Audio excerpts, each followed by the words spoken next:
रामदीन और उसकी पत्नी जमुना अपने घर में बड़ी ही गरीबी के दिन काट रहे थे। वे बहुत बूढ़े हो गए थे, फिर भी घर चलाने के लिए मेहनत मजदूरी करनी पड़ती। बूढ़ा जंगल से लकड़ियाँ काट कर लाता और बाजार जाकर बेच देता।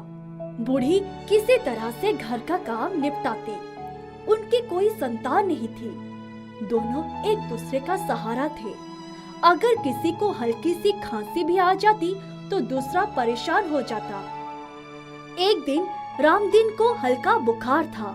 उसने कहा, आज मैं जंगल नहीं जा सकता। जमुना बहुत परेशान हो गई। तुम आराम करो, मैं अभी जंगल से सूखी लकड़ियाँ लेकर आती हूँ। अरे कहाँ जाओगी?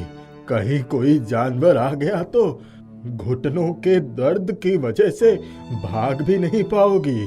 तुम चिंता मत करो, मैं ज्यादा दूर नहीं जाऊंगी। घर में चूल्हा जलाने के लिए भी लकड़ी नहीं है। वो अपनी डलिया सिर पर रखकर जंगल की ओर चली गई। तभी उसने देखा कि एक हिरन भागते भागते उसके पास आकर ठहर गया और बड़ी कातर नजरों से उसकी तरफ देखकर बोला, अम्मा अम्मा, मुझे उस शिकारी से बचा लो। जमुना को पहले तो उसके बोलने पर हैरानी हुई, फिर उसने उसे एक झाड़ी के अंदर छुपा दिया और उसको झाड़ झंखाड़ से ढक दिया। खुद सूखी लकड़ियां बिनने लगी। उसी वक्त घोड़े के आने की आवाज आई और शिकारी हिरन का पीछा करते करते उसके नजदीक आया और बोला, ए बुड्ढी, इधर एक हिरन आया था, तुमने उसे कहीं देखा है? हिरन? और यहाँ नहीं तो अगर मैं देख लेती तो उसे जरूर पकड़ लेती और अपने बुढ़े को उसका मांस पकाकर खिलाती। वो तुरंत ठीक हो जाता। अच्छा, रहने दो, मैं खुद ही देख लूंगा। लेकिन हिरन इधर आ जाए तो पकड़ लेना, वो मेरा शिकार है। ठीक है भाई, तुम ही ले जाना। शिकारी इधर उधर देखते हुए चला गया। बुढ़िया ने झट से झाड़ झंकार हटाया और हिरन को निकाल कर बोली, भाग जा, वो शिकारी तुझे ढूंढते हुए आया था। मैंने उसे बताया कि वो हिरन मिलता तो मैं ही उसका मांस पकाकर अपने बुढ़े को खिला देती ताकि उसकी तबीयत ठीक हो जाए। क्या हुआ आपके पति को? कुछ नहीं रे, बुढ़ापे की बीमारियां हैं। पर तू जा यहाँ से, अगर वो आ गया तो तेरी सामत आ जाएगी। आप कहाँ रहती हैं अम्मा? यही पास में ही मेरा घर है। मैं सूखी लकड़ियाँ लेने आई थी, पर अब बहुत देर हो गई है। इन जरा सी लकड़ियों से तो आग भी नहीं जलेगी। अम्मा, तुम ये जरा सी लकड़ियाँ ही लेकर जाओ, तुम्हारा काम हो जाएगा। बुढ़िया मुस्कुराते हुए बोली, अब तो वही करना होगा। अम्मा, बस एक काम करना, इन लकड़ियों को जलाने से जो राख निकलेगी उसको फेंकना मत। कुछ अपने ऊपर और कुछ अपने पति के ऊपर छिड़क देना। बाकी जो बचे उसको अपने घर के कोने में छिड़क देना। बुढ़िया घर आई तो चूल्हे में लकड़ी डालकर जला दिया। जैसे ही उस पर पतीला चढ़ाकर ढक्कन लगाया और सोचने लगा कि चावल तो बहुत थोड़े से हैं, तब तक पतीले में कुछ खदकने की आवाज आई। जब उसने ढक्कन खोला तो पूरे घर में पुलाव की सुगंध फैली हुई थी। वो हैरान हो गई। रामदीन को बुलाया। उसने कहा, अरे तुम इतना सामान कहाँ से लाई? जमुना बोली, अरे मैंने तो अभी तक उसमें कुछ डाला ही नहीं। अच्छा ठीक है, चलो थाली में निकाल लो। इतनी अच्छी खाने की सुगंध से ही भूख लग गई। उन्होंने बैठकर खाना खाया, फिर आराम किया। उठी तो उसे याद आया कि अभी राख की छिड़कनी है। वो गई और चूल्हे से राख निकालकर पहले थोड़ी सी अपने ऊपर छिड़क ली और थोड़ी सी रामदीन के ऊपर छिड़क दिया। रामदीन उसको देखकर आश्चर्यचकित हो गया, फिर हंसने लगा और बोला, अरे जमुना, तू तो 40 साल पहले वाली जमुना हो गई। और जमुना उसको देखकर हंस हंस कर दुहरी हो जा रही थी। अरे तुम तो भी वाकई जवान हो गए। जमुना ने थोड़ी सी राख लेकर घर के कोने में डाल दी, पर ये क्या, उनका घर तो एक बड़ी कोठी में बदल गया। चारों तरफ बाग बगीचे और बड़ा सा तालाब, नौकर चाकर सब कुछ देखकर तो दोनों खुशी के मारे उछलने लगे। जमुना बोली, अरे मेरे तो घुटनों का दर्द भी चला गया। वे दोनों पूरी कोठी का चक्कर लगाए। थोड़ी देर बाद गांव में निकल गए। जिसने भी उन्हें देखा हैरान हो गया। धीरे धीरे ये बात जंगल में आग की तरह पूरे गांव में फैल गई। बूढ़ा बूढ़ी के पास जादुई राख है जिसे वे जबान हो गए और उनकी गरीबी भी दूर हो गई। ये खबर उस राज्य के राजा के पास भी उड़ते उड़ते पहुंच गई, जो कि निसंतान था और बूढ़ा हो चला था। लेकिन उसकी रानी बिल्कुल जवान थी। उसने सोचा, अगर उस बुढ़े को अपने महल में बुलाएगा तो रानी को पता चल जाएगा। इसीलिए वो खुद ही घोड़े पर बैठकर उसके गांव की तरफ चल पड़ा। जमुना ने जब देखा कि राजा उनके दरवाजे पर आए हैं तो डर गई। राजा को देखते ही वे दोनों हाथ जोड़कर खड़े हो गए। राजा ने कहा, अरे रामदीन, कौन सा जादू जानते हो? मुझ पर भी कर दो। मैं उम्रदार हो गया हूँ, अभी तक कोई संतान नहीं है।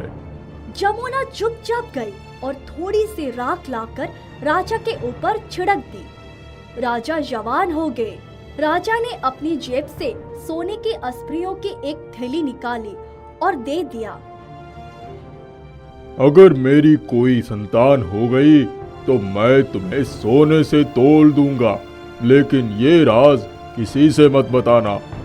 ये कहकर राजा वहाँ से खुशी खुशी चले गए। जमुना ने कहा, जिस हिरन ने हमें इतना कुछ दिया उसका धन्यवाद भी कर दे। एक बार जंगल में जाकर उसको ढूंढते हैं। हाँ हाँ हुजूर, चलो मैं भी चलता हूँ। दोनों पैदल ही जंगल की तरफ चल पड़े। बहुत देर तक चलते चलते वे थक कर एक पेड़ के नीचे विश्राम करने लगे।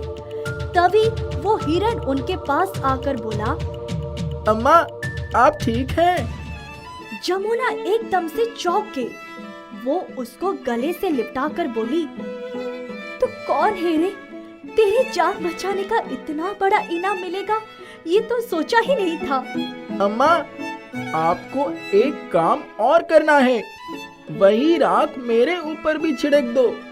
मैं भी अपने असली रूप में आ जाऊंगा, फिर आपके पास ही रहूंगा।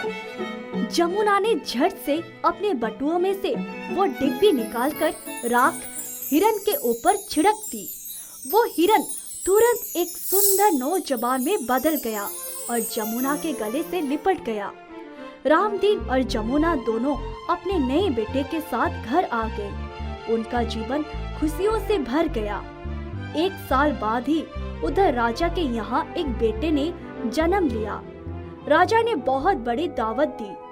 उन्होंने बग्घी भेजकर उन लोगों को बुलाया और दावत के बाद रामदीन और जमुना को वाकई सोने से तोल दिया। सबके जीवन में सुख ही सुख भर गया। जादुई चाबी। एक नंदू नाम का व्यक्ति था। वो बहुत ही दुबला पतला इंसान था। नंदू को कोई भी अपने साथ काम में नहीं ले जाता था। सभी कहते थे, ऐसे इंसान को काम पर ले जाकर कोई फायदा नहीं है, ये कोई काम के लायक नहीं है। वो अक्सर कमजोर शरीर के वजह से बीमार भी रहता था। उसको ना चाहते हुए भी खेत के सिर्फ छोटे मोटे काम करने पड़ते थे। नंदू अपने घर वालों की इच्छा पूरी नहीं कर पा रहा था। उसके गांव के लोग समझते थे कि नंदू मजदूर जैसा कोई काम नहीं कर सकता। कभी कभी तो नंदू की पत्नी भी गुस्से में बोलने लगती थी कि तुम कोई काम के नहीं हो। मेरी किस्मत ही खराब है कि तुम्हारे जैसे आदमी से शादी हुआ। और ये बोलकर बेचारी रोने लगती थी। एक दिन नंदू परेशान होकर काम के तलाश में शहर जाने का सोचा। जब शहर पहुंचा तो उसको पता चला कि चौकीदारी की बहाली चल रही थी। जब नंदू पूछने पहुंचता तो वहां खड़ा आदमी नंदू को गुस्से में बोलता, अपना शरीर भी एक बार देख लिया करो। तुम्हारे जैसे आदमी से चौकीदारी संभव नहीं है। जाओ यहाँ से, भीड़ ना लगाओ, ना जाने कहां कहां से लोग चले आते हैं। नंदू अपनी जिंदगी से बहुत निराश हो गया।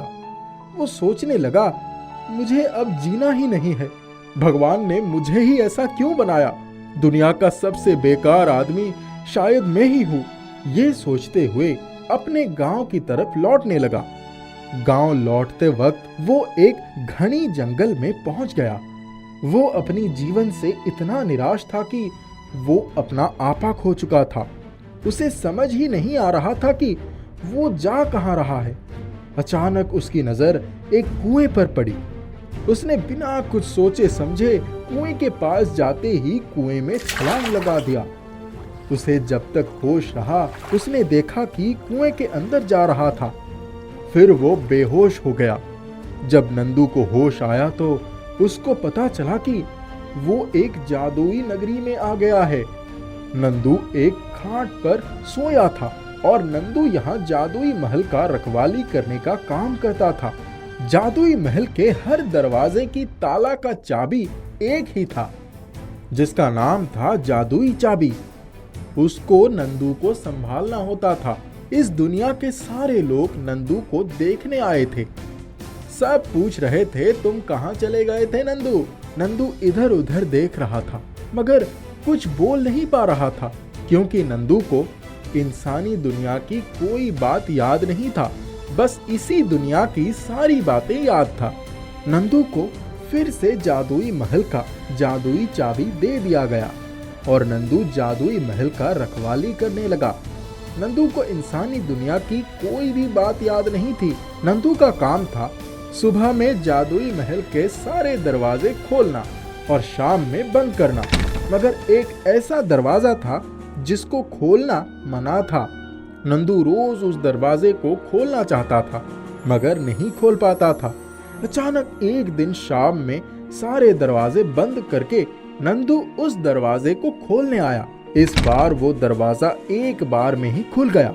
दरवाजा खोलते ही नंदू पानी के रास्ते कहीं जाने लगा। नंदू को जब होश आया तब उसने अपने आप को कुएं के पास पाया। नंदू वापस से उसी कुएं के पास आ गया जहां से वो कूदा था। जब उसने कुआं में झांका तो उस कुएं में लाल पानी उबल रहा था। वो डर के मारे वहां से भाग गया। भागते भागते वो अपने घर पहुंचा। नंदू को देखकर नंदू की पत्नी बहुत रोने लगी और बोली, मेरी बातों से आप इतना गुस्सा हो गए कि घर छोड़कर चले गए थे। मुझे माफ कर दीजिए, अब आपको कभी भी कुछ नहीं बोलूंगी। नंदू को जब पता चला कि वो 2 महीने के बाद घर लौटा है तो उसको कुछ याद ही नहीं आ रहा था। अचानक नंदू को महसूस हुआ कि उसकी जेब में कुछ है। उसने हाथ डाला तो पता चला कि उसकी जेब में एक चाबी और एक छोटा कागज का टुकड़ा है। नंदू को कुछ समझ में नहीं आ रहा था कि उसकी जेब में ये कहां से आया। नंदू बिना सोचे समझे अपने घर के ताले खोलने की कोशिश किया मगर उस चाबी से कोई भी ताला नहीं खुला। उसने कई ताला खोलकर देखा, फिर भी इस चाबी से एक भी ताला नहीं खुला। नंदू को लगा ये बेकार चाबी है, ना जाने कहां से मेरे जेब में आ गया, और यह सोचकर एक कोने में फेंक दिया। उसने कागज को तो कुछ समझा ही नहीं, उसको भी फेंक दिया। एक रात नंदू सो रहा था, तभी अचानक उसने सपना देखा कि वो उस कागज की टुकड़ी पर जादुई चाबी सटाया और उसमें एक नक्शा दिखने लगा जिसमें एक किसी खजाने का रास्ता और एक बहुत ही पुरानी तिजोरी दिखाई दे रही थी। वो रास्ता बहुत कठिन और डरावनी लग रही थी। वहां अजीब अजीब आवाजें भी सुनाई दे रहे थे। नंदू उस तिजोरी को जादुई चाबी से खोलने जा रहा था। शायद कोई नंदू को बोलकर वहां भेजा था कि तुमको ही ये तिजोरी और कुछ दरवाजा भी खोलना है। और वो ये भी बोल रहा था कि जब तुम कागज और चाबी एक साथ सटाओगे तो तुम्हारे अंदर एक जादुई शक्ति आ जाएगा। तुम उस समय कमजोर नहीं रहोगे, किसी से भी मुकाबला कर पाओगे। अचानक नंदू का नींद खुल गया। वो उठकर बैठ गया क्योंकि वो बहुत डर गया था। नंदू सोचते सोचते एक बार चाहा कि चाबी और कागज सटाता हूं, मगर हिम्मत नहीं जुटा पाया। फिर सोचने लगा कि सपने में तो इस दोनों को सटाने से मुझे बहुत शक्ति मिलने की कोई बोल रहा था।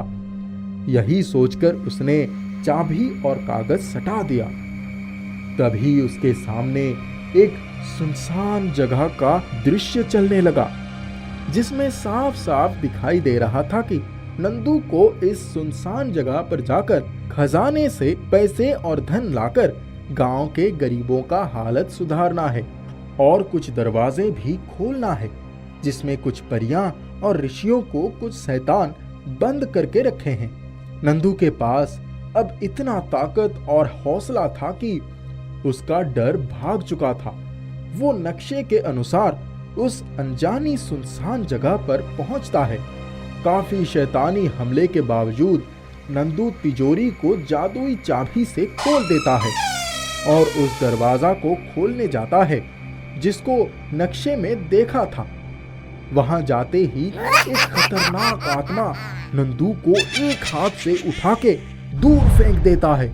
नंदू काफी देर तक उससे मुकाबला करने के बाद उससे जीत पाता है और परियों को आजाद करता है।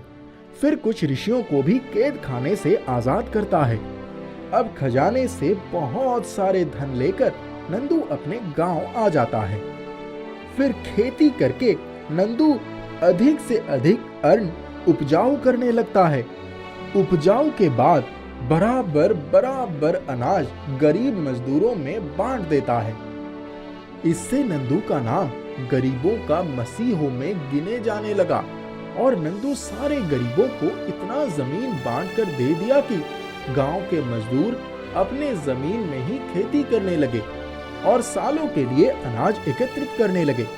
अचानक एक रात जादुई नगरी से नंदू के जैसे ही दिखने वाले कुछ लोग आए और नंदू से बोले, तुम्हारे पास जो चाबी और कागज है, उस चाबी और कागज को हम लोग लेने आए हैं। उस जादुई चाबी को वापस कर दो। नंदू ये सुनते ही चाबी और कागज वापस कर दिया। चाबी वापस करने के बाद सभी नंदू को बोले, तुमको यही काम करवाने के लिए इंसानी दुनिया में भेजा गया था, मगर पहली बार तुम जादुई चाबी और नक्शा महल में ही छोड़ कर आए थे। अब तुमको यहाँ ही इंसानी रूप में रहकर सारे इंसानों का मदद करना है। ये कहकर सब वहां से चले गए और नंदू के चारों तरफ अंधेरा हो गया। नंदू अपनी खाट पर जाकर सो गया। सुबह उठकर नंदू अपने गांव वालों से मिलने गांव में निकल गया कि किसी को कोई परेशानी तो नहीं। इसी तरह वो लोगों की मदद करता रहा और खुशी से अपना जीवन व्यतीत करने लगा।